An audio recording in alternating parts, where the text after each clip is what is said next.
Ал жігіттер, қазір мен сендердің алдарыңда ант ішем. Осы антыма сендер Құдай аруақтың алдында да, пенде алдында да куә болыңдар, деп Ілияс көгалдың үстіне бір тізерлеп отыра кетті де, бетін құбылаға беріп, алақанын алдына жайды.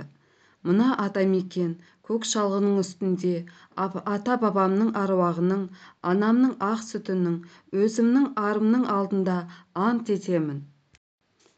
Бірінші, мен нәпсінің тартуына еріп, не шыбын жанымды қорғап күнәсіз жанға, бала-шаға, кемпір-шалға қиянат етпеуге сөз берем. Ал кімде-кім болмасын әділеттен тайып, маған әке-шешеме, жақындарыма, қарапайым елге зәбір көрсетіп, өктемдік ететін болса, адал адамды орынсыз зәбірлесе, тіл тигізсе, ондай зұлымды жасына да, дініне де, қызметіне де қарамай қас жауым деп білемін. Ондай адам менің бір туған бауырым болса да аямаймын. Одан зәбір, зорлық көргендердің кегін алып беруді жан кеспе міндетім деп есептеймін. Ондай жауыздарды жазамен тыя алмасам, не өз қолыммен өлтіремін, не соның қолында өлемін. Екінші, менің әкемнің күшінен тайып, өлерінің алдында оның арын төгіп тіл тигізген, намысын тиіп, әділетсіз зорлық көрсеткен адамдардың бәрінен кек алмай жер бетінде тірі жүрмеймін. Үшінші, күрес үстінде ешқашан ет қызушылық жасап, әділеттіліктен таймауға уәде берем. Ешкімге орынсыз зорлық, қиянат жасамауға, орынсыз қан төкпеуге, анамның ақ сүтінің алдында ант етемін. Аштан өлуге бармын, біреудің ала жібін орынсыз аттауға жоқпын. Төртінші, жауыммен шайқаса қалған күнде қандай жағдай да болмасын, жас бала мен кәрі ата-ананың көз жасын ұмытпауға тырысамын. Бала-шағасы бар адамға тек амалының басқа жолы қалмаған жағдайда ғана өміріне зақым келетін күш жұмсаймын. Жеке басымның қамын ойлап, біреудің бала-шағасын зар жылатпауға тырысам деп елге, жолдастарыма, өзіме өзім уәде беремін. Бесінші, жауымның күші басым болса, бас сауғалағаныммен күрес жолымнан таймаймын. Бұл жолдан мені жауымның түрмесі де, елімнің қаупі де қайтара алмайтын болады. Тек өлім ғана тосқауыл бола алады. Егер осы сертімнен тайып, жаудан жасқанып, әділеттіліктің жолынан тайсам, ата-бабамның аруағы ұрсын, анамның ақ сүті ұрсын, адам болмай кетейін, деді де Ілияс екі алақанымен бетін сипап орнынан тұрды. Қанын ішіне тартып, боп-боз болып алған.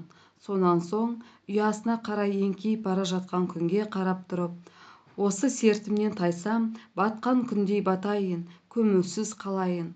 Түрі ызғарлы. Әбу Ілиястың түрінің мұндай болғанын бұрын-соңды көрген емес еді. Ол айналасында үнсіз қалған жігіттерді көзімен бір шолып өтті де, міне, мен енді ертеңнен бастап осындай мазасыз, қауіпті жаңа жолға шықпақпын.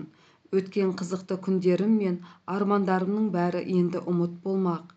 Ендігі қалған өмірім осы қатерлі жолдың үстінде өтпек, деді. Соңғы сөздері құлаққа кенет бәсең, басыңқы естілді. Әбу оның толқып, сәл-пәл дірілдеп шыққан үнінен көңілін бұзылып кеткенін аңғарды. Айнала мүлгіп кеткендей сезілді. Алғаш бұның қасында тұрған жігіттердің кімі оның сөзіне қосылғанын, кімі қарсы екенін білмей, Әбу тіл қата алмай, не дерін білмей қалды. Жігіттердің бәрі Әбу сияқты үнсіз тұр. Дыбыс шығаруға бір құдіретті күштен сескенетін сияқты.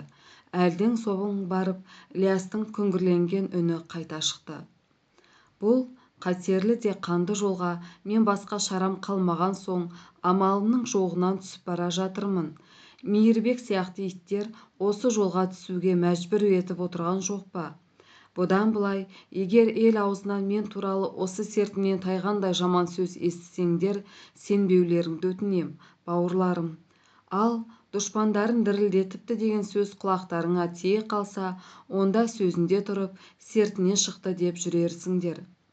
Сол сәтте әншейін де сөзі аз Берік деген жігіт Ілиястың алдына барып, бір тізерлеп отыра кетті. Ойбай аға, қайда барсаңыз да мені ала кетіңіз. Мен сіздің құлыңыз болып өлсем арманым жоқ. Құса боп алыста жүргенше не де болса бірге көрелік, деді. Берік Ілиястың әкесінің немере інісінің үлкен ұлы еді. Тұр орныңнан, тұр бауырым, деді Ілияс, оның иығынан көтеріп, өте жылы ықылас білдіре сөйлеп. Әрине, жалғыз ағаш орман болмайды дегенді мен білмейді ғой дейсің бе? Жақсы білем. Ең болмаса атқа қарайласатын адам керек боларын түсінбейді ғой дейсің бе? Жалғыздың жолының жіңішке боларын, жіңішкенің тез үзілетінін де жақсы білем. Терең түсінемін де. Бірақ мен шықпашы болып тұрған жол жолдастықтың, бауырлықтың жолы емес, ол қанды жол болайын деп тұр. Сол себепті мен ешкімнің азабын да, қанын да мойныма артқым келмейді. Жаңа ғана сендердің алдарында солай деп ант ішкен жоқпын ба? Менің соңымнан ілесетін адам ең алдымен бұл жолға өз еркімен түсуі керек. Ол ма? Бұл жолға түскен адам жан берер сыбайлас, бас кесер батыл болуы қажет. Нан ұстап ант ішіп, жаным менімен бірге байлаған адам ғана серік бола алады. Ол үшін ет қызбалық жасамас болар, деді Ілияс. Мен көндім бұл шартыңызға, серт, деп қалды Берік. Даусы нық сенімді шықты. Жылқыбайдың аталас жақын адамдардың балалары Серік, Арман, Қисан үшеуі де серт, серт деп шу ете түсті. Жоқ, деді Ілияс. Бауырдың жөні бір басқа да, күрестің жолы бір басқа. Менің соңымнан ерем дегендеріңе қоятын шартым бар. Алдымен соны тыңдаңдар. Бірінші, мен алысатын жау көргені де, білгені де мол. Тартыстың талай-талай мектебінен өткен қан ішкен адамдар. Олардың білмейтін айласы мен тәсілі жоқ десе де болады. Сондықтан менің артыма ергендердің ең алдымен сақ болуларың шарт. Аяғын аңдып басқан, есеппен қимылдаған адам ғана бұл жолда тірі жүре алады. Маған ергенің қатаң тәртіп сақтайтын болсаң, егер аяғыңды қия басып, орынсыз қимылдап, артық сөйлеп қайте жіберсеңдер, кімің болмасын ішке кірген жауым деп санап, сол жерде атып кетемін. Бауыр екен, жақын екен деп бетіңе, жүзіңе қарамаймын. Өйткені, мұндай күресте бір кісінің қатесі 10 кісінің өміріне қауіп туғызуы мүмкін. Екінші, ақылды жаумен тірескен адам ақыл-айланың құлы болуы тиіс. Бір ізін 10 рет аңдып басатын болу шарт. Өйткені жаудың қай жерге қандай тұзақ құратынын кім біледі. Аяғын аңдып баспаған адам тұзаққа түсіп қалғанын сезбей де қалады. Ондай қауіптен тек қана ақыл мен сақтық, ширақтық пен қатыгездік аман алып қала алады. Бізге ерген адамның бәріне артық сөз, артық ұйқы, артық тамақ аңдымай басқан аяқ бәрі жау болмақ. Бұдан былай маған ерем дегеннің жүрген жерін, басқан ізін өзінен басқа ешкім білмеуі тиіс. Қажет болған жағдайда болмаса, бір-біріңмен не істейсің, қайда барасың деген сұрақ та қоймау керек. Артық сөйлеп, орынсыз сұрақ берген адамды қатыгез жау деп білуіміз ақыл болмақ. Ондай адамды дереу маған беті көзіне қарамай, бетпе-бет айтып хабарлап тұру қажет болады. Бұл жолдың тірлігі оңай іс бола қоймайтынын мен жақсы біліп, сондықтан да жауда мықты болудың бірден бір шарты болған соң осыны талап етіп тұрмын. Үшінші, менің соңыма ерген баскесер, батыл тіл кесер, ұстамды болу міндет. Басқалар жан сауғалап тұра қашатын жерде селк етпей тұрып қалатын жүректі адам ғана маған серік бола алады. Бұл қауіпті жолдың үстінде күнде жаудың тәсілін үйреніп, өзі неше алуан тәсілдің жолын іздейтін сергек ойлы адам ғана жолы болып тірі жүре алады. Жайбарақаттықтың нағыз жау екенін екі елі есіңнен шығарма. Міне, менің шарттарым мен қоятын талабым осындай қатал да ауыр. Осыған көнген, шыдаған адам ғана маған жолдас бола алады. Маған ендігіден былай бауыр емес, бас кеспе батыл, ұстамды, денесі ширақ серіктес керек. Берік бірдеңе дейін деп еді, Ілияс оған аузын ашуға мұрша да бере қоймады. Бүгінгі сөзді осымен доғаралық, деді ол. Сендер түні бойы толғанып, келешектеріңді ақылға салып, ойланып шығыңдар. Егер шарт ауыр болса, оны орындауға сенімдерің болмаса, ондай жанға өкпе жоқ. Қайта мың да бір рахмет. Баяғы бауырлығымыз бауыр, ендігіміз ел болып қала береді. Қолдан келмес іске ұрынбас болар, соны ұмытпауларыңды өтінемін, деді Ілияс бұйыра сөйлеп. Жігіттер үнсіз қалды. Әбу көп ұзамай-ақ Жылқыбайды қуып жетіп, басы бозды да Ілиястың соңына түсті. Ол айтқандай әкесінен озып кеткен екен. Желе жортып отырып жол ортасына таянғанда барып, Әбу Ілиястың күрең жорғасын шаңын көрді. Күрең қасқа тер шыққан сайын жүрісін үдете түсіп келеді. Жүрісті атқа не жетсін шіркін. Ілияс Әбудің үйде отырып қалмайтын білген еді. Оны түрінің өзі-ақ айтып тұрған сияқты еді ғой. Ол Әбудің жанына келіп қосылғанына қуанышын жасырмай, рахметін айта қарсы алды. Аудан орталығы таудан арындап құйылып келіп, кенттің ортасын қақ жарып өтіп жатқан ағысы күшті шағын өзеннің бойына орналасқан еді. Бұлар кенттен тыс, сол өзеннің тау жақ сағасына қарай аттарының басын бұрды. Екеуі аттан түсіп, аттарын айылын босатып, дәу сөгеттің түбіне қоржындарын түсірді. Сонда барып Ілияс, рахмет бауырым, сенің жүрегіңнің адал екендігіне күмәнім болса, саған бағанағы сөзді айтам ба? Осындай басымызға күн туып тұрғанда, адал ойымнан шыққаныңа шүкір, ата-бабаңның аруағына мың да бір рахмет, деді толқып. Бұлар үйден ала шыққан тамақтарын жеп, суынған аттарын арқандап тынығуға ыңғайланғанда Ілияс, Тәңірдің басқа салғаны осы болып, сөз бен әділеттік жолын таба алмасақ, оның артын тағы көре жатармыз, деп қалды.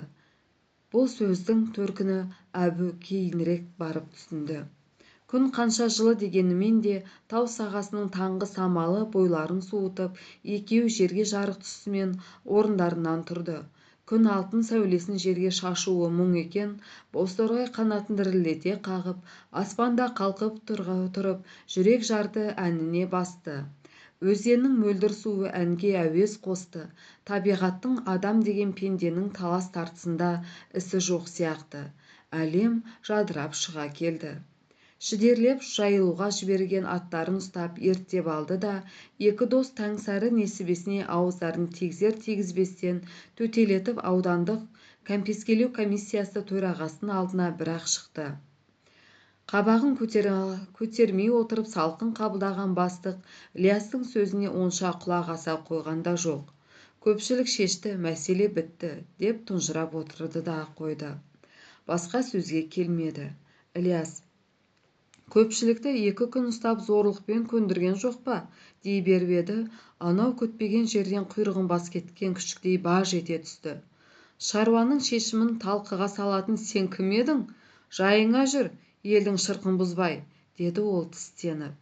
Бірақ Ілияс оның зекігеніне саса қойған жоқ. Үкіметке адал сөздің шындығын айтқан адамды жер аудар, зекі деп сізге кім тапсырма бербеді? Біз алдыңызға әділеттілікті іздеп жүгініп келіп отырған жоқпыз ба, деді Байсалды сөйлеп. Бірақ төр иесінің сөзінде ақыл тоқтатар береке болмай шықты. Қарай көр, мына Кантраның бөлтірегінің әділетсіз бола қалғанын. Егер шынымен әділ болсаң, бұрын әкең кедейлерді қанап жатқанда қайда жүрдің? Қысы жазы далақтап ойын сауық қуып жүргенше неге әділетшіліктің қамын ойламадың?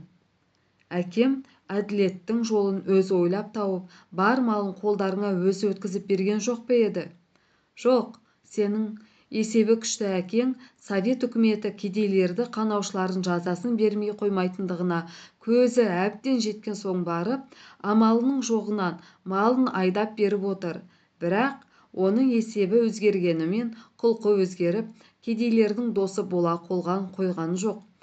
Өйткені контра есть контра. Давай, сөз бітті. Сенмен салғылса беретін зергіп отырған адам жоқ мұнда, деді бастық. Әбудің құлағына бұрын тиіп көрмеген контра деген сөз қыстағы таудың тасындай өте суық тиді. Денесі түршігіп кетті. Бұлар салы суға кеткендей болып сыртқа шыққанда, Әбу жаңа ғана болған берекесіз әңгімеге өзі айыпты Адамдай Ілиясқа не дер білмей состиды да қалды. Мынау бір әпербақандау неме ме, қалай өзі? Орысша 2 сөз үйреніп алыпты анау. Аңқау елге арамза молда болып жүрген ақмақ неме. Мейірбектен кейінгі ісім осымен болар, бәлем, деді Ілияс. Үні өте ызғарлы естілді. Бағана су бойында Ілиястың артын көре жатармыз деген сөзінің төркіні Әбуге енді аян бола бастады. Ілияс шешінген судан тайынбасының жолына бел байлаған түсіне кетті. Я, енді бұл сорлы не істесін деп оның ойын құптап шыға келді. Күн қызуын шашып көтеріле бергенде бұлар жолға түнеп, қала шетіне таяп келіп қалған Жылқыбайдың алдынан шықты. Істің сәті болмады, әке, деді Ілияс сабырлы үнімен. Бәсе, өзімде солай болатын шығар деп ойлап ем. Мейірбектің басына адамды жер аударатындай ақыл қонса, бұрын қайда жүрді ғой дейсің. Ол аупылдап жүрген айтақтың бір иті емес пе? Тізімнің осы арада жасалғанын баяғыда аңғарған едім. Қайтеміз? Басқа түскенін көреміз де, деді Жылқыбай. Оның үнінен не қайғының, не реніштің ызыңы естіле қоймады. Тек бет келбетінен ашудың ызғары байқалды. Ұстамдылығын қарашы мына жәкеңнің. Әлде артым ренжімесін деп сыр бермей тұрғаны ма екен деп түйіндеді Әбу ішінен. Енді кім айдап қашан жолға шығатыныңызды білсек, артынан көре жатармыз, деді Ілияс та сабырлы үнмен. Сақ болыңдар, балаларым, орынсыз ұрынып қалып жүрмеңдер, деді Жылқыбай. Ілиястың бір пәлені көптен бері ойлап жоспарлап жүргенін, оны Жылқыбай білетін жай екенін Әбу түсіне кетті. Бірақ бір таң қалар жері Әбудің бойына қобалжу, үрей, қауіп сезімі өрбей қойған жоқ. Жылқыбайдың қасына Жонбай ғана ерген екен. Арба кейінірек қалып қойыпты. Бұлар кенттің сыртына, су бойына аттарды жайғастырып ола бергенде, салт атты 4 жігіт Жылқыбайдың інісінің Берік Серік атты 2 ұлы, немере ағасының ұлы Арман, қарындасының ортаншы баласы Құсан, Жылқыбайдың жолға алған заттарын артынып-тартынып сау ете түсті. Қос атты арбаның соңына ер-тоқымы мен салтты жетектеп алған 5 ат өз алдына бөлек сақадай сай тұр еді. Тіпті артынып-тартынып қос аттанып жасанып шығыпсыңдар ғой жолға, деді бұлардың келгеніне қуанып кеткен Әбу. Кеше ол Жылқыбайдың мінген арбасын қуып жетіп базы озғанда, бұлар жол үстінде жоқ еді. Әдейі топырламайық деген екен ғой деп түйіндеді Әбу. Жылқыбаймен бірге тағы бір бай жер айдалатын болыпты. Әбудің таң қалғаны әлгі бейтаныс бай елдің көзінен қысылмай, еңіреп көзінің жасы сора-сора боп жылап жүр. Оның қоштасуға келген жақындары да ағыл-тегіл. Бай Тоқалы мен 10 жасар шамасындағы бір баласын бірге алып бара жатыр екен. Тек Тоқалы ғана дүниесін түгелдеп, жолдың қамын ойлап жүріп. Ал Жылқыбай болса қара бұлттай түнеріп алған. Ол жолға шығар алдында балалармен қоштасты да үнсіз барып өзінің арбасына отырды. Ілияс арбаның айналасында әкесінің дүниесін түгендесіп, жолға алған заттарын реттесіп отыратын орнын жөндеп берді. Екеуі оңаша қош айтысты. Ілиястың беті қанталап қызара бөртіп тұр. Онда да үн жоқ. Арбалар жүре бергенде бірге айдалғандай, бай тіпті балаша еңіреп кетіп еді. Жылқыбай ақылын айтып сабырлы үнмен тіл қатты. Жол үстінде жыламас болар. Еркек адамға жақынының өлімі болмаса, көрінген жерде көзінің жасын төге беру қасиет болмайды. Ол нашарлықтың белгісі. Елге көз жасын көрсеткеннен жігіт адамға өлгеннің өзі артық демеуші ме еді аталарың. Сабыр тұт мырза, деді. Ол мақұл дегендей басын изейді.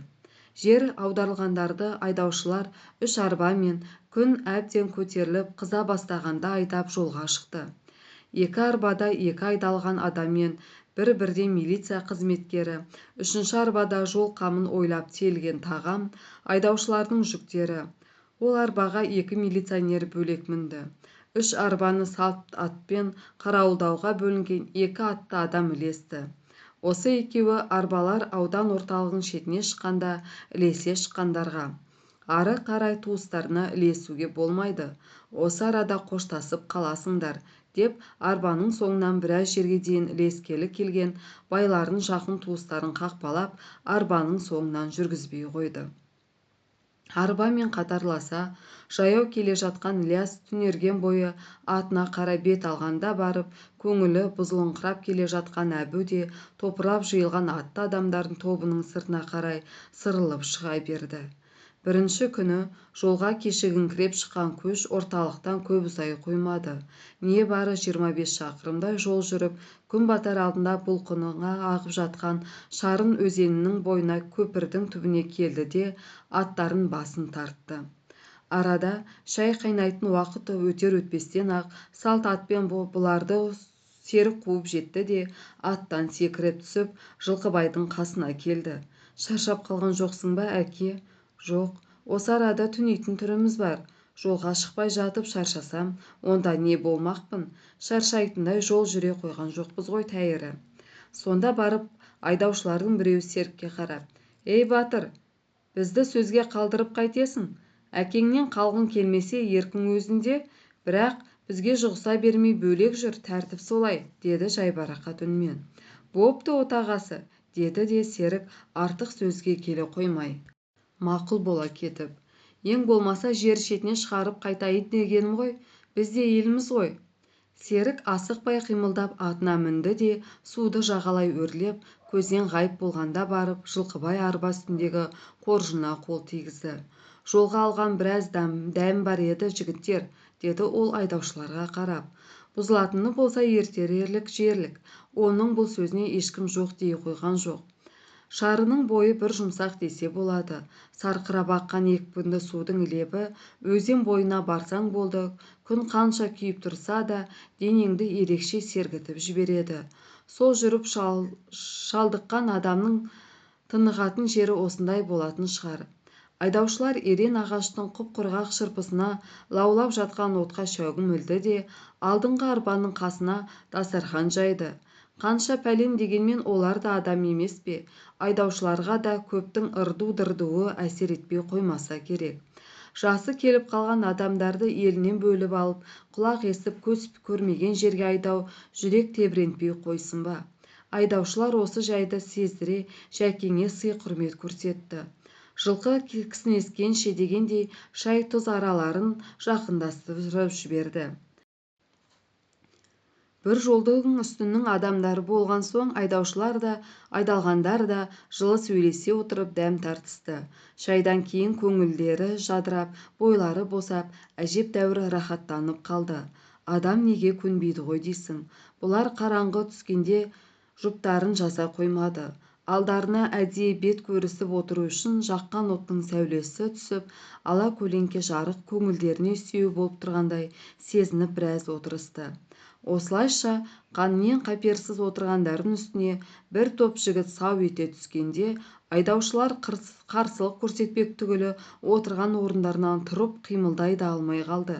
Тек серікті көргенде ғана бағанағы тіл қатқан айдаушы: «Сұр жылан, сенің қойнымызға кіріп кететініңді аңғармай қалған екеніміз ғой, қап», деуге ғана тілі әрең келді. Ілиястың адамдары айдаушылардың қару-жарақтары жатқан арбаны алдымен қақпалап, егер милиционер кішкентай оқыс мінез білдірсе, тап беруге даяр тұр. Ілияс әлгі серікке тіл тигізген айдаушының қасына барысша атылып жетіп келді де, оның отырған жерінде иектің астынан жұдырықпен періп кеп жіберді. Байқамай қалғандықтан ба жоқ, Ілиястың жұдырығы қатты тиді ме, әйтеуір бейшара шалқасынан түсті. Ілияс қолындағы 16 өрме қамшысын көтеріп барып тоқтады. Жүрек тоқтатқан милиционердің десі қайтқаны да керек дегісі келгенде қамшысын жұмсай қоймады. Ауаны ыс еткізіп бір орып шықты да қамшысын жиып алды. Сөйтіп бәріне орынсыз күш көрсеткісі келмегенін сездіргендей түр танытты. Ілиястар қан төгіспелік шама келсе айдаушыларға зақым келерліктей орынсыз күш көрсетпеуге тырысалық деп алдын ала келісіп алған еді. Әбу Ілиястың уәдесіне тұрып, сөзге келген адамға жеңіл ғана қол жұмсағаны болмаса, артық зәбір көрсете қоймағанына риза боп қалды. Сол сәтте Ілиястың зілді даусы ойын бөліп жіберді: «Тіліңізді тарта сөйлеңіз, мырза. Біз ойнайтын адамын емеспіз. Не құдайдың, не үкіметтің алдында айыбы жоқ. Әкесін айдаудан құтқарып алуға келген мен жыланмын ба, әлде пайғамбардың жасынан өтіп кеткен шалды зар еңіретіп, бала-шағасынан ажыратып, көз көрмеген жерге айдаушы адам жылан ба? Оны Құдай біледі. Біз енді кіжіңдегенді көтермейтін жолға шыққан жандармыз, деді де сөзінің соңын барлық айдаушыларға арнады.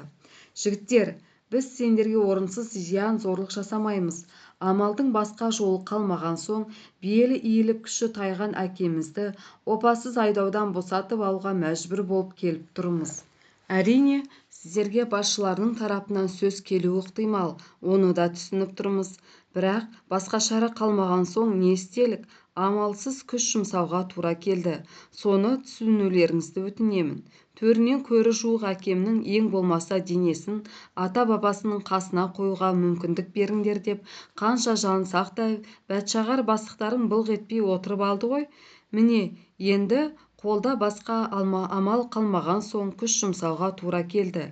Егер орынсыз тентек мінез көрсетпесеңдер, біз өз бетімізбен сендерге тиіспейміз, зәбір көрсетпейміз. Жонбай келіп әлгі серке тіл тигізгеннің қолына артына қайырды да байлап бастады. Жібіңді онша тартпай босырақ байла, деді Ілияс, қаны үйіп қалып жүрмесін. Ілиястың жігіттері жедел қимылдап, айдаушылардың араларын оқшалау жеке-жеке байлап болғанда барып Ілиясқа еріп келген жігіттердің бір бөлігі ат үстіне қонды. Атқа мініңіз әке, қараңғыда ат үсті жеңілірек болар, деді Ілияс Жылқыбайға. Сонда барып бағанадан бері есі ауысып қалған кісідей үнсіз отырған екінші бай зар ете түсті. Ойбай, мені де ала кетіңдер, айналып кетейіндер, қаңғы бөлгенше ең болмаса ел арасында сүйегім қалсын. Біз байеке, сізді босатқалы келген жоқпыз. Онсыз да күнәміз аз боп тұрған жоқ. Сізді қайда ертіп кетпекпіз, деді Жонбай. Бірақ Ілияс өзі білсін, оңаша шыққаннан соң әйелі екеуіне 2 ерттеулі ат берсек, жолын табатын шығар, дей салды. Сонан соңғы сөзін Ілияс қайтадан айдаушыларға арнады. Мен, жігіттер, сендермен осы арада қаламын. Жасы үлкен адамдарға қараңғы түнде қатты жүруге болмайтын білесіңдер ғой. Олар барар жеріне жеткенше, маған да сіздерді де қараулап, осы арада аялдай тұруға тура келеді. Дегенмен тағы ескеріп қояйын, кімде-кім оқыс мінез көрсетсе тірі қалмайды. Басы қатты болса аяғы тәтті болады деуші ме еді? Көнсең де көнбесең де осы шартқа шыдауға тура келеді, деді. Үні зілді, қараңғы түнді үкінің даусындай жарып барады. Алты милиционерде үн жоқ, тым-тырыс байлаулы отыр. Ілияспен қалған жігіттерді арбаларды жолдан алыстау, көзден тасалау жерге сүйреп апарды да айдаушылардың аттарын шілдеріп жайылымға жіберді. Айдаушыларды да жолға үстінен арырақ, оқшау жерге апарып, 2 арбаның үстіне байлап болғанда барып Жылқыбай, бісміллә, деді. Сол-ақ екен, қараңғы түнде жаңа ғана абыр-дабыр болып жүрген адамдардың үні үзілді де кетті. Іле-шала желе жортқан ат тұяғының үні де қараңғы түнге сіңіп кеткендей айнала жым-жырт болып шыға келді. Ілияс таң қылайғанда барып, түні бойы байлауда жатқан милиционерлердің қасына келді. Өзі олардың қолын шешіп жатып, ары беріп жүріп, бойларыңды жазыңдар. Күні бойы аштан-аш жатқандарың да дұрыс болмас. Біреулерің от жағып, шай даярлап жіберіңдер. Бірақ менің көзімнен таса болуға тырысқаныңның өз обалың өзіңе болады. Бұны тағы да ескертіп қойғаным артық болмас, деді. Осылайша тұтқындар Ілиястың қарауылының астында болды да қимылдай алмай қалды. Күн ұясына еңкейген кезде барып, Ілияс өзен бойында арқандаулы тұрған атына ер салды. Сонан соң батып бара жатқан күннің ал-қызыл сәулесіне жаңа көріп, таңырқаған адамдай тесіле қарап біраз тұрды. Милиционерлерден тартып алған 5 сатарын оқтап, әдемі құс бар ерінің басына ілді де. Ал жігіттер, деді ерініп тұрған адамдай сәл-пәл есінеп алып, бәсең үнмен, айдалада байлап ұстады деп сөйге жамандамаңдар. Әруақ куә, мен кешелі бері сендерден кем қынжылған жоқпын. Артық ұйықтаған да жоқпын. Артық тамақ та ішкен жоқпын. Сайып келгенде, менің ендігі күнім сендердің күндеріңнен әлде қайда қараң боларын білмейді ғой дейсіңдер ме? Сендерді жылы төсек күтіп тұр, ал мен болсам ендігіден былай ат үстіне жортып жүріп күн кешпекпін. Бұрын соңды үкіметке қарсы айтқан сөзіміз, істеген ісіміз жоқ еді. Соған қарамай зәбірлеп бізді қарақшылық жолға салып қаңғыртқан адамдарға Құдайдан жетсін. Сендер арбаға мініп салдырлатып бастықтардың алдына шыққанша жаяу шаршап шалдығып барсаңдар, айыптарың жеңілірек көрінер деп ойлаймын. Ат арбаларың осы арада қалсын. Аттарыңды босатып айдап жібердім. Бірақ алысқа ұзақ кете қоймас. Көп болса жем жеп жүрген жеріне тартар. Қараңғы түскеннен кейін босысыңдар, деді де бәрінің қолын босатып атқа секіріп мініп еді. Жарап тұрған ұзын торы ойнақшап шыға келді. Қараңғы түскеннен соң милиционерлерді сыртынан аңдып жатқан Ілиястың екі жәрдемшісі де ат үстіне қонды. Жолшыбай айдап бара жатқан адамдарынан айырылып, жұрдай болып тоналып, салы суға кеткен таң алдында орталыққа жеткен 6 милиционер кеңседен бір-ақ шықты. Бұлар келгенше аудан басшылары Ілияс әкесін жол үстінде күшпен босатып алып кетіпті деген дүбірді еміс-еміс естіп те қалған еді. Адамдарының аман қалғанын аудан милициясының бастығы кешке қарай естігенді, бірақ түнделетіп шу көтере қойған жоқ. Әңгіменің желісін әбден анықтап алғанды жөн көрді.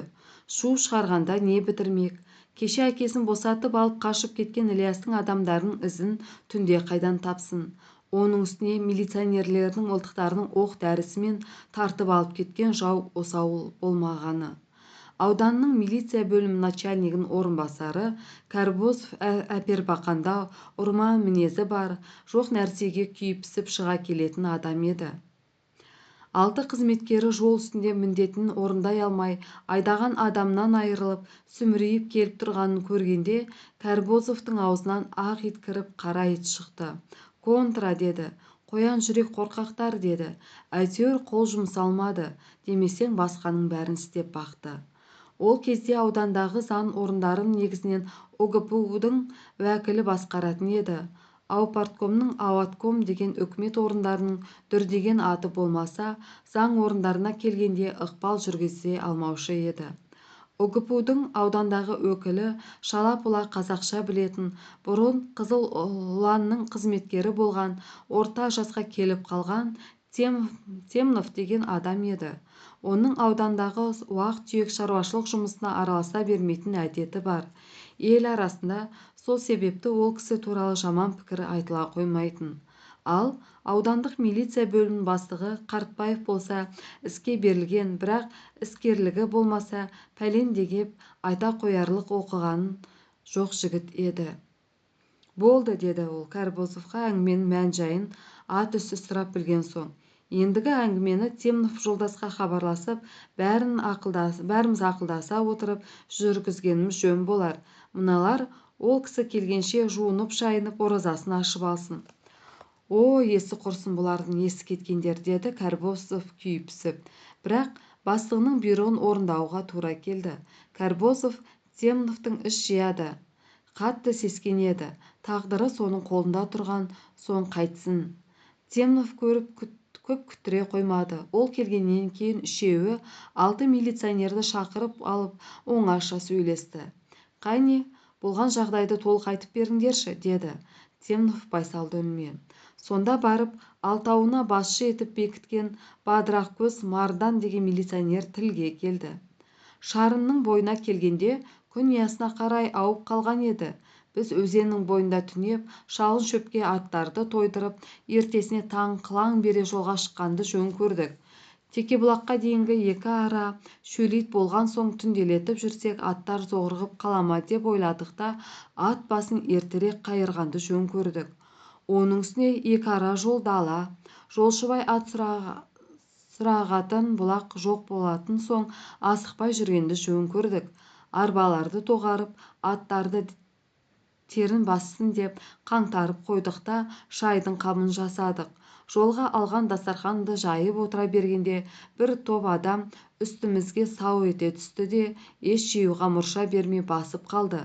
Тіпті орнымыздан қозғалуға шамамыз келмей қалды. Мен орнымнан мылтыққа ұмтылмақ болып едім. Ілияс секіріп келіп, иегімнен теуіп кеп қалып еді, ұшып түстім. Бәрімізді тапа бас салып, есімізді жиюға мұрша бермей, қол-аяғымызды байлап тастады да, сонан соң барып Ілияс сөзге келді. Қарақшылар қанша адам екен? Оны анық біле алмадық, ал бізге көрінгені 5 адам еді. Мүмкін қалыңның ішіне тығылып тұрғандары да болған шығар, оны аңғара алмай қалдық. Қарулары бар ма екен? Біреуінің қолында мылтығы бар сияқты көрінді. Басқалары қанша қамшы мен таяқ болмаса, қолдарында басқа қарулары жоқ екен. Немене? Қара басып қаруы жоқ адамға алдырып, көздерің байланып қалды ма? Деді кіжіне сөйлеп әңгімеге араласа кеткен Кәрібозов.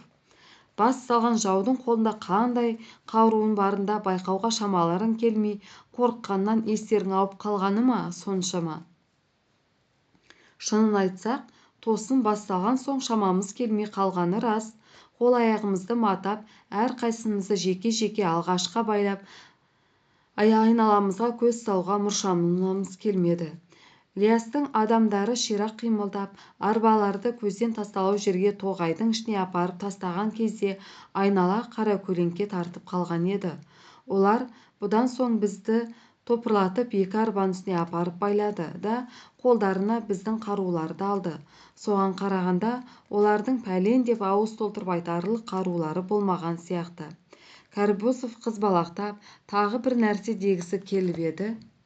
Бірақ Темнов оның бетіне ызғарлы көз тастап тоқтат дегендей түр танытты. Кәрібозов жым болды. Ілиястан басқа ешкім тани алдыңдар ма? Серік деген жігіт біздің аттың басын тартып, дем алуға ыңғайлана бастаған сәтте қасымызға келіп кеткен еді. Соны ғана таныдық. Ілиястың басқа кісі сендермен тіл қатысты ма? Жоқ, бәрі аузына су құйып алғандай үнсіз қимылдады. Тәртібі мықты екен де. Я, қимылдары ширақ. Сонда олар сендердің қаннен қаперсіз отырғандарыңды сырттарыңнан аңдып, байқап барып бас салған сияқты ғой. Сонша неге жай барақат қалдыңдар? Айдаудағы адамдардың қабағынан ешқандай күмәннің белгісі байқалған жоқ па? Мүмкін олар алдын ала келісіп алып қимылдаған шығар. Ондай белгі байқамадыңдар ма? Мүмкін солай да болған шығар. Өйткені Жылқыбай балалары келіп бізді бас салғанда таң қалған адамның түрін таныта қойған жоқ еді. Тек екінші бай бейхабар адам екенін аңғартты. Ілияс әкесін босатып алып жүріп кетуге ыңғайлағанда, ол жалынып, мені далаға тастап кетпей ала кетіңдер деген тілек айтты. Соған қарағанда, екінші бай бізге шабуыл жасалады деп ойламаған да деп ойлаймын. Мүмкін сырттарыңнан қарауылдап аңдып жүрген адам болған шығар. Жоқ, ондай күдікті аңғара қоймадық. Жол өзеннің бойына түскенше айнала ашық жер ғой. Сыртымыздан қарауылдап жүрген адам болса көрінер еді. Ондай күдік көріне қойған жоқ. Кәрібозов әңгімеге қайтадан араласты. Мүмкін сатқын осылардың ішінен шығып жүрмесін.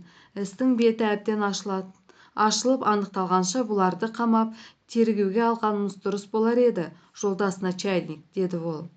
Қартбаев үнсіз қалды. Ол өз адамдарына сенетін сияқты түр танытып отыр. Мүмкін, деді Темнов. Ол да мүмкін ғой. Онда бұл тергеуді өзің жүргіз, деді Кәрібозовқа қарап. Кәрібозов милиционерлерді алып шығып кеткенде барып Қартбаев сөзге келді. Ілияс, егер әкесін босатып алудың ғана қамын ойласа, онда олар бұл кезде шекарадан арғы бетке өтіп кетті. Екі ара салт атты адамға бірақ күндік жол ғой.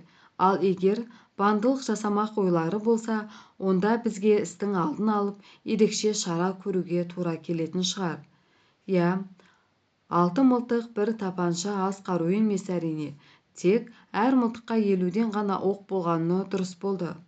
Оғы жоқ мылтық елді үрейлендіруге жарағанмен жаласуға не пайда бере қояды дейсің. Шынымен, іздеген кісіге оқ та мылтық та табылатын шығар-ау. Құлжада ақтар бесатарды көшеде сатып жүр дейді ғой. Дегенмен мына істің артының насырға шауып кетпеуінің жөн жобасын ойластырғанымыз дұрыс болар. Аудан басшылары мен ақылдасып көрсек қайтеді. Қалай болғанда бұл жақсылықтың ызыңы емес әрине. Ең алдымен өзіміз сақтықтың нақтылық шарасын ойластырып көргеніміз дұрыс болар. Орынсыз ел ішіне әзірше дүрбелең туғызбай тұра тұрарлық. Бірақ қалай болғанда да бастықтардың алдынан өтелік, ақылдасқанның артығы болмайды ғой. Кәрібозов жаңағы әңгіменің ізіне түсіп тексеруге жүргізе берсін. Әй, бұлар ашық ауыздық жасады демесең, басқа жаулығы жоқ адал жігіттер ғой. Бірақ басқаларға сабақ болар. Біраз қысып алса алсын, зияны болмас. Иә, оның үстіне сақтыққа қорлық жоқ демеуші ме еді? Алғашқы әңгіме осымен тәмам болды. Бірақ осы әңгіме бітер-бітпес келген тағы бір суық хабардан басшылардың бастары қатып, сол іспен айналысып кетті де, милиционерлердің тағдыры Кәрібозовқа дара тапсырылып, ауданның милиция бөлімі бастығы жолға шығуға мәжбүр болды. Бұлар аупарткомға бармақ боп орындарынан қозғала бергенде телефонның қоңырауы шыр ете түсті. Тұтқаны қолға алған Кәрібозов арғы жақтан шыққан дауыс құлағына тиісімен сөйлеп отырған Темновқа қолының ұшын көтеріп, тоқта деген белгі берді. Телефонды біраз уақыт үнсіз тыңдап барып, түнде келді олар, бәрі аман, қаруларын тартып алып кетіпті. Жоқ, өздеріне тие қоймапты. Қайта кешірім сұрағандай болып, жылы лебіз білдіріпті. Содан соң бастық тағы үндемей қалды да, арғы жақтағы адамның сөзін тыңдап, мазастанып орнынан қозғала берді. Құп болады. Я, бұл жайшылық емес екендігі көрініп тұрған сияқты, деді де тұтқаны орнына қойып, біраз уақыт үнсіз отырып қалды. Өрт қайта лаулайтын түрі бар. Бұл жақсылық болмады. Не болды? Конфискеленген бөктердегі малға жау тиіпті. Малшыларды сойылға жығып, малды тартып алып айдап кетіпті. Қап, иттің күшігін-ай. Байлардан тартып алынған малды аудан басшылары қора-қораға бөліп, қойларды 1000 бастан, жылқыны үйір-үйірмен, сиырды 100 бастан малшыларға бөліп беріп, жақын арада етке жарайтынын қалаға айдамақ болып жатқан еді. Жерге жарық түскенде сол малға ұры тиді. Малшыларды байлап, малды айдап алып кетті деген суық хабар келді де, аудан орталығы дүрбелең болды да қалды. Іле-шала малды шапқандарды Ілияс басқарып келіп, бұл мал менің әкем малы. Оны өзі адал қолмен өкіметке өткізіп бергендеріне қарамай, әкемді байсын деп жер аудармақ болды. Бастықтар әділеттен тайған соң, бекер арамтер болғанша малымды қайырып алуға келіп тұрмын. Берсеңдер қолдарынан, бермесеңдер жолдарынан деп көнбегендеріне күш жұмсап, малды топырлатып айдап кетіпті. 4 малшы сойылға жығылып, ал кейбір малшылар үкімет енді бәрібір жауапқа тартпай қоймайды деген үгітіне көніп, Ілиясқа ілесіп кетіпті деген әңгіме гүпілдеп етек жайды да кетті. Аудан орталығынан Ілияста малды қайтарып алып қалу үшін қуғыншылар барғанда Ілиястың адамдары 10 мыңға жуық қойды, 1000-нан астам жылқыны, бір топ ірі қараны айдап асуға шығып үлгерген еді. Қуғыншылар ақылдасып, біз таудың басына шыққанша, олар жап-жақын тұрған шекарадан өтіп кететін болады. Бекер қара тер болып қайтеміз, одан да үйге қайталық деген шешімге келді де, аудан орталығына қайта оралды. Қаһарына мінген, қолына қаруы бар батыл жаудан қалың қарағайдың ішінде шығынға ұшырап жүрмелік деп қорықты. Тау-тасты тасалаған қарулы дұшпанды алу оңайға түспесі шындық еді. Мұндайда ел арасында бір сөзге екінші сөз қосылып, айтылмағанда айтылды, болмаған істі болды деп кететін әдеті емес пе? Ілиястың адамдары қарсы қол көтермегендерге тимепті. Әкемнің малы болмаса тимес едім депті. Жеке адамдардың малы дегенді бөліп тастап кетіпті. Қару-жарақтары көп көрінеді деген сияқты әңгімелер араның ұясындай гүрілдеді де кетті. Артынан қуғын барғанша Ілиястың малды жасырып үлгергені де елге әжептәуір әсер еткен сияқты. Бұл күндері аудан орталығындағы қарулы күштің де шамасы белгілі еді. Арада 4-5 күн өткеннен кейін Кәрібозовтың әңгімесі дүр ете түскенде, бұрынғы әңгіме ме, ошақ басы жол үсті бәрі Ілиястың неше алуан ісі туралы дүрбелеңге толды да кетті. Жылқыбайдың тұқымдарының тағы бір ерекшелігі олар шетінен ән күй десе желігіп шыға келетін әдеттері бар әуесқой жандар еді. Қолда байлығы бар отбасында ойын-сауық болмай қойсын ба? Әрине, Әбу де әкесінің арқасында жап-жақсы домбыра тартып, анасынан қонған таза қоңыр даусымен өлең айтуға жастайынан әуестеніп өсті. Ілиястың адамдары кешке қарай көңіл көтерісіп, берік әдейі ала шыққан домбыраны кезекпе-кезек тартып, қосылып өлең де айтысты. Дегенмен, Әбудің көңілі астан-кестең. Ертеңгі әңгіменің арты не болар екен деген күдікті ой алдына торып, мазасын алып барады. Беріктің сырт келбеті Ілиясқа өте тартып туған жан. Оның дауысы да, ән салғандағы қоңыр әдемі үні де бәрі құйып қойған Ілиястың тақ өзі сияқты. Бір сәтте Берік Әбудің бетіне күле қарады. Оның әдемі аққұба беті бүгін күндегіден гөрі қанын ішіне тартып, көктемнің қары жұқарған даласындай бозаңқырап кеткен еді. Оны Әбу енді байқаған сияқты. Иә, бәрі де көңіл көтергісі келгендері мен келешектің қараңғы түннің жолындай белгісіз тірліктің қамын жеп толқып отыр. Әбу аға, бір күй шертіп жіберіңізші, деді Берік ұяң үнмен ілтипат көрсете. Бұл сөз Әбудің құлағына болары болды, шешінген судан тайымас дегендей, не болса да көре жатармыз дегендей естілді. Таң қылайып келе жатқанда жігіттер ешкім оятпай-ақ орындарынан тұрып, тез қимылдап, ат пен астың қамына кірісіп кетті. Ешкім шақырмай-ақ ертеңгі асқа да бәрі бірден отырысты. Кешегі кешкідей емес, тынығып алған жігіттердің қабақтары ашық, бойлары сергек.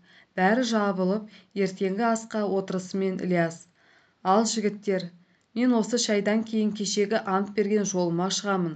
Менің артымнан еріп, осы жолға бүгін шыққандарың маған түбегейлі қарулас досым боласыңдар. Ауылға қайтам дегендеріңе жол ашық. Бірақ сұраған үкімет орны болсын, жеке адам болсын, бәріне айтарың, мені көрген жоқсыңдар.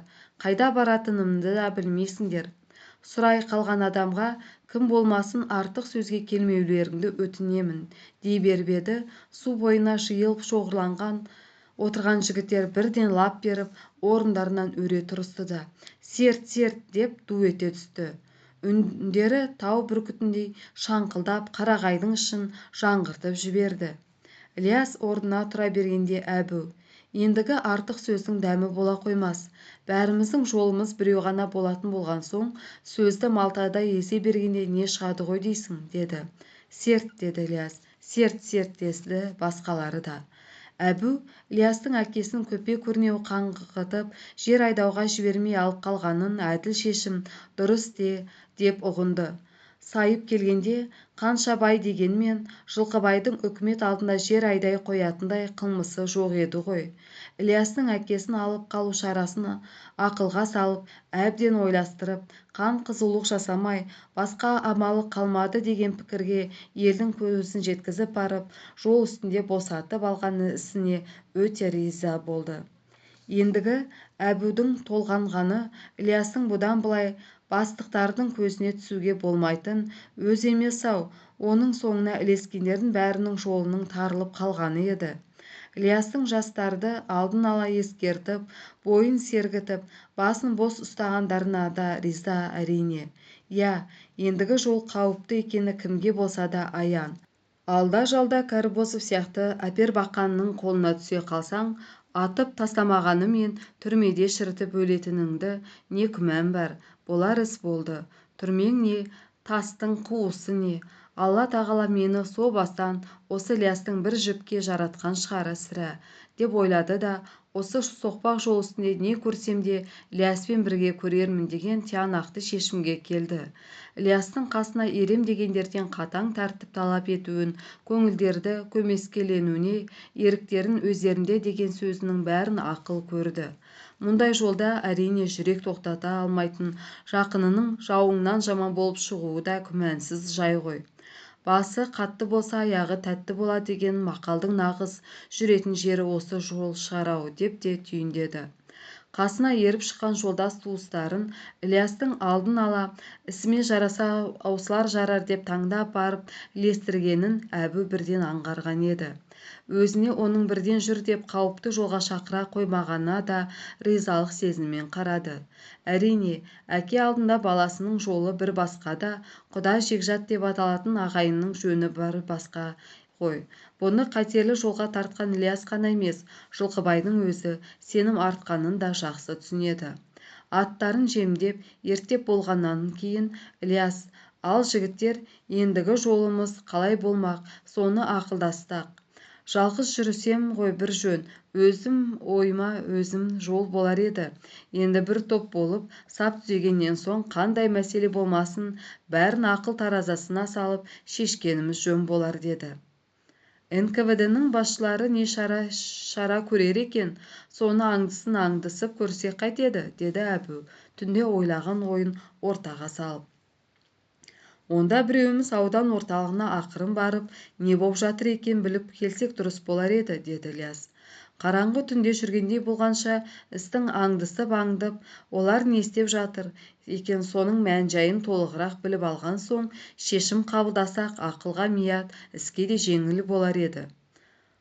Жұмсасаңыз біреуіңізді, деді Берік өзінің баруға дайын екенін білдіре сөйлеп. Саған баруға болмайды, деді Ілияс.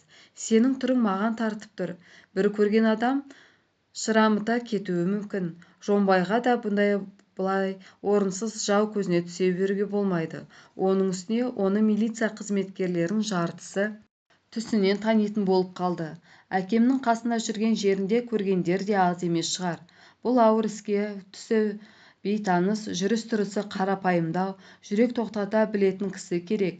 Егер өзі мақұл болса, Серік барсын. Мақұл аға, деді Серік, тапсырманы орындауға даяр екендігін білдіріп. Барсаң, қазір шық жолға, деді Әбу.